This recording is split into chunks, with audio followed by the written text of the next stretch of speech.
हिंदू मंदिरों को जैन संप्रदाय द्वारा टारगेट बनाना। सोशल मीडिया पर चैनल महालक्ष्मी के ऊपर से सीधा सीधा सीधा अयोध्या से आपके पास सादर जय जिनेंद्र के साथ। बस कल है बहुत खास दिन, तीन संतों का अवतरण दिवस है। कल करेंगे बात, पर आज शुरुआत करते हैं अयोध्या से कुछ खास। गिरनार 72 करोड़ 700 मुनिराजों का मोक्ष क्षेत्र देख रहे हैं आप इस समय।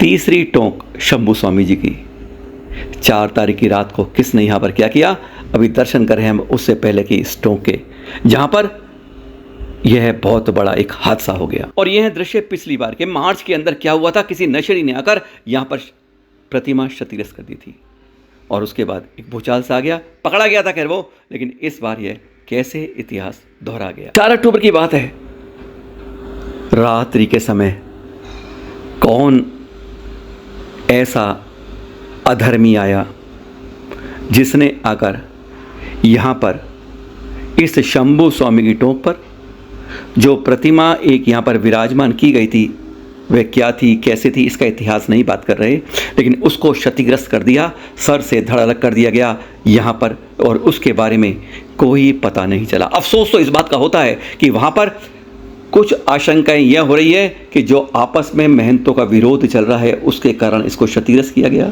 या फिर किसी अराजक तत्व ने किया, लेकिन इसको वहाँ के महंतों ने एक प्रकार से जैनों के विरोध एक षड्यंत्र बनाकर सामने प्रस्तुत कर दिया है। हैरानगी इस बात की होती है कि महेश गिरी जी ने एक बार उस बात को उठा दिया कि गलत वर्ष भी 2023 में अक्टूबर में ऐसा हुआ था और इस बार भी अक्टूबर में ऐसा कर दिया गया जैन लोगों द्वारा, जो कभी ऐसा नहीं करते हैं, यह इतिहास साक्षी है। सोमनाथ बापू जी ने भी कह दिया जैनों के बारे में, और फिर एक महंती ने कह दिया कि यह सनातन विरोधी ताकतों का है। आज जैन समाज इस बात का घोर निंदा करता है, जिसने भी इसको तोड़ा वह उसके खिलाफ पूरी निष्पक्ष जांच की अपील करता है और उस दोषी को कड़ी से कड़ी सजा मिले यह भी कहता है, क्योंकि जैनों ने आज तक किसी के ऊपर इस तरह का अधिकार नहीं किया है, ना कभी करता है। लेकिन अनर्गल आरोप जैनों पर लगाते हैं वह सचमुच क्षम्य नहीं होते हैं। जब एक अहिंसावादी जो अपने ही क्षेत्र पर किसी के द्वारा कोई मूर्ति रखने पर भी नहीं बोलता है, विरोध नहीं करता है, आवाज उठाता है, न्याय के लिए कहता है, लेकिन उसके साथ ऐसा कहा जाता है तो लगता है कि कहीं ना कहीं अपने मंसूबों को पुष्टि करने के लिए जैनों पर आरोप लगाए जा रहे। सुने जरा एक बार। जूनागढ़ में पवित्र गिरनार के ऊपर हमारी नाथ संप्रदाय का सदियों से युगों से भगवान गुरु गोरक्षनाथ जी का मंदिर है और वहां धूना है। गत रात्रि को सनातन विरोधी शरारती तत्वों ने वहां प्रतिष्ठित मूर्ति भगवान गुरु गोरक्षनाथ जी की खंडित कर दी और वहां से उठा के फेंक दी। और काफी टाइम से गिरनार के अंदर, गिरनार एक पवित्र स्थान है, सनातन परंपरा का एक धार्मिक जगह है, और वहां अशांति फैलाने का प्रयास हो रहा है। हम सरकार और प्रशासन से निवेदन करते हैं, जो लोग सनातन के विरोधी हैं, जो अशांति फैलाना चाहते हैं, करोड़ों सनातनियों की श्रद्धा को जो ठेस पहुंचाते हैं, ऐसे लोगों के विरुद्ध सख्त कार्रवाई क्यों नहीं हो रही है?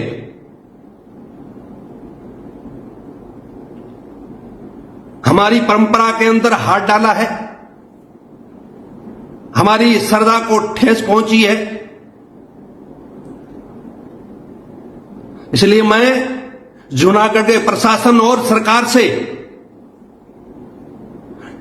निवेदन करता हूं, जल्दी से जो भी जिसने भी ये दुस्साहस करने का प्रयास किया है उनके विरोध सख्त कार्रवाई हो। सुना आपने, सनातन विरोधी ताकतों के नाम के बाद 2 महंतों ने, महेश गिरी जी ने पहले और फिर सोमनाथ बापू ने भी सीधा निशाना जैनों पर कर दिया।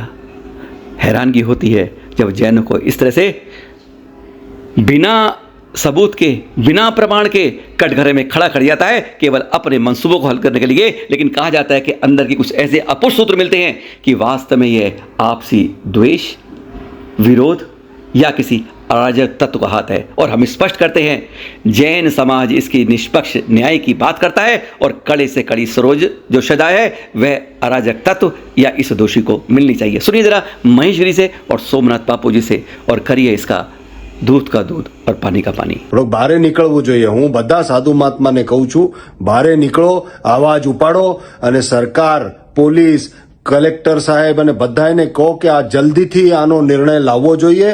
આ બહુ જ જઘન્ય કૃત્ય છે।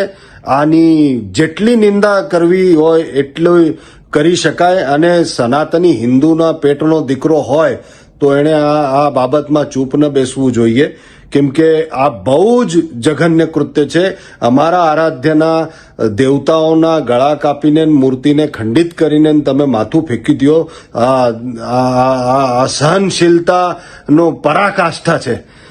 હું બધાને અપીલ કરું છું, બધા જ સાથે એક સાથે, બધા મહાત્માઓ બધા એક સાથે બેસે, સ્થાનિક મહાત્માઓ બધા એક સાથે બેસે, સ્થાનિક લોકો એક સાથે બેસે અને આનો તરત ને તરત નિવેડો લાવવા માટે શું પગલાં ઉપાડવા જોઈએ, શું કરવું જોઈએ, આનું ચિંતન મનન કરે અને આગળ વધે। હું અહીંયાથી સાથે જ છું, થોડા દિવસોમાં પાછો આવીશ ત્યારે બધી વાતો કરશું જ। પણ એના પહેલા તમે એક વિચાર કર્યો, એક હજી તમને મને બધાને કહેવું છે કે બરાબર તમે જોજો 1 ઓક્ટોબર, 2 ઓક્ટોબરના આજુબાજુમાં દત્તાત્રેય ભગવાનના ત્યાં હુમલો થયો હતો આવી જ રીતના, અને આજે પાછો એકાદ વર્ષ પછી આજે 4 ઓક્ટોબરના આજુબાજુ પાછો આવો એક પ્રયત્ન થયો ને આટલું જઘન્ય કૃત્ય થયું છે કે પૂજારીને બારેથી બંધ કરીને આ બધું કરવામાં આવ્યું।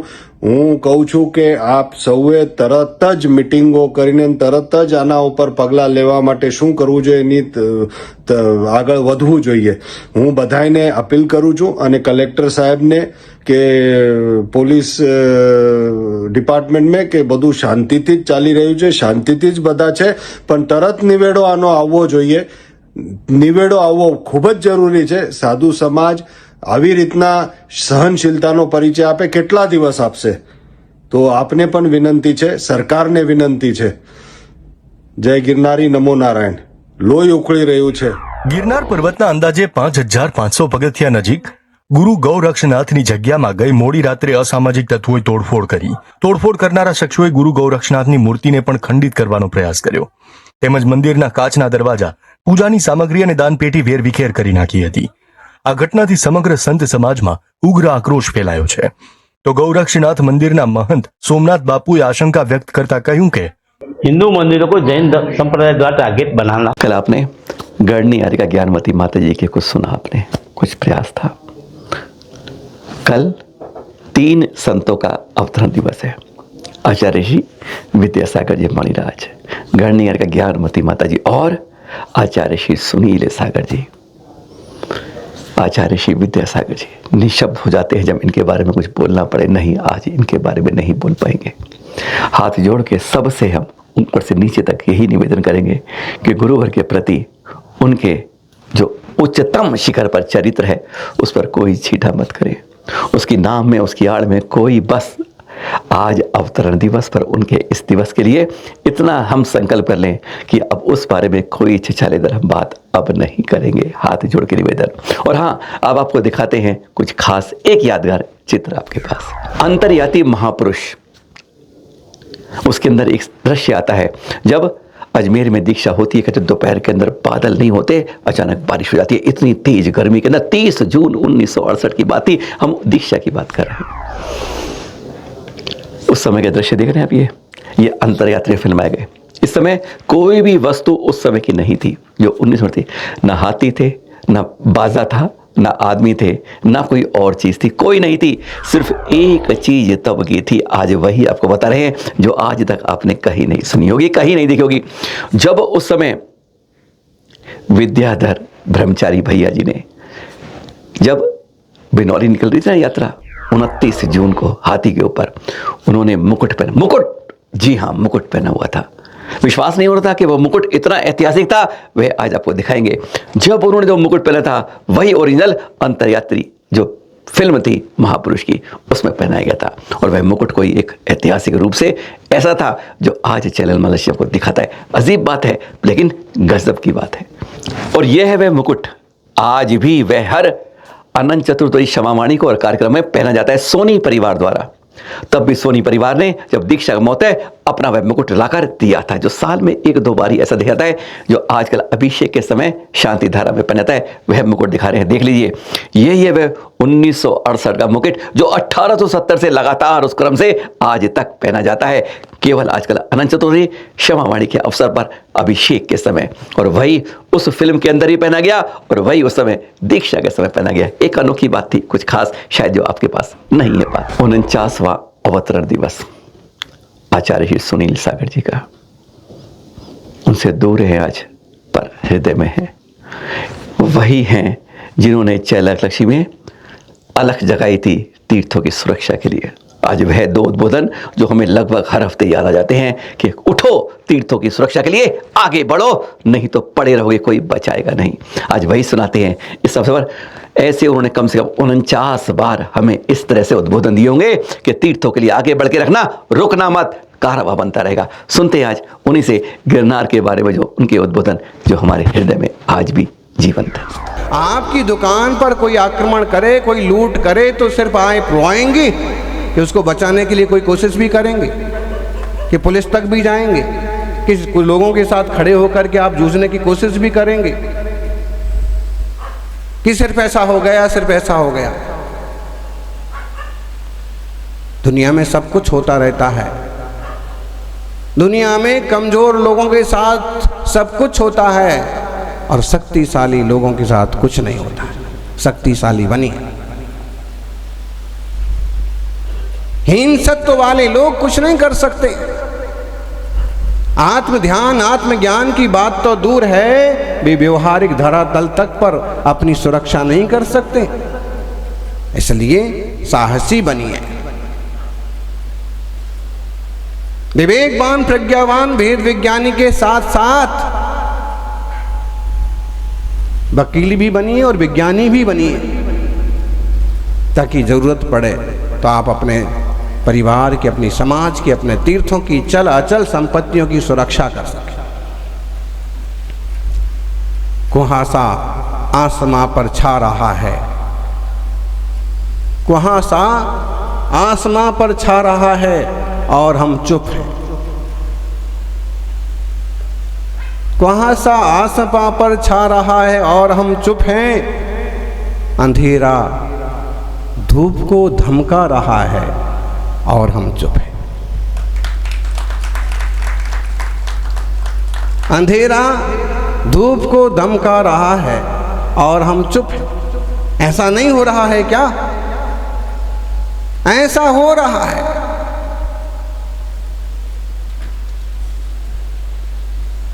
गिरनार जी तो बहुत फेमस तीर्थ है, इसलिए बार बार जबान पर उसका नाम आता है। और आज जो स्थितियों से गुजर रहा है वह क्षेत्र, इसलिए बार बार जबान पर नाम आता है। लेकिन कुछ करिए, आवाज उठाएंगे ना तो कुछ ना कुछ रास्ते जरूर निकलेंगे। दिगंबर जैनों का है, जैन समाज का है फैसला ही।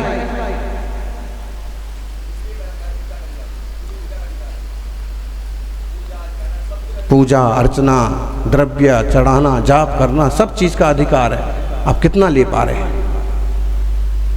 हमारे नेता लोग मुंह बहुत बजाते हैं, लेकिन उनके इनसे ही पूछ लो कितनी यात्रा करी है 5 मीटों की। अयोध्या से आपके पास कुछ खास आज कल जो है पूर्णिमा भी है और एकम है, दोनों दिन एक साथ दिखा रहे हैं आपको। इस समय अनंतनाथ जी के उस गर्व जन्म स्थल में आपके पास सिंहसेन महाराजा महारानी सुयशा थी उनकी, जब वह कल उसी कार्तिक कृष्ण एकम के दिन अच्युत सर्ग में आयु पुरकर इस धरा पर आए थे माता सर्वयशा के गर्भ में। उनके गर्भ में आने से पहले ही यह दृश्य आपके वहीं के अनंतनाथ जी के हम तीर्थ के दर्शन दिखा रहे हैं आपको, जहां पर आज चैनल मालिश भी खड़ा आपके पास है। 6 माह पहले से ही 3.5 करोड़ रत्नों की सुबह दोपहर शाम, और कई कहते हैं सुबह दोपहर शाम रात चारों पहर में जन्म तक 9 माह और 15 माह तक लगातार बरसात होती है इस राजमहल पर, जहां पर ये उनका तीर्थ बना हुआ है अयोध्या में। याद करें और कभी कोशिश करें इन्हीं तीर्थों की यात्रा के बाद। फिर मिलेंगे आपके पास सादर जय जिनेंद्र के साथ।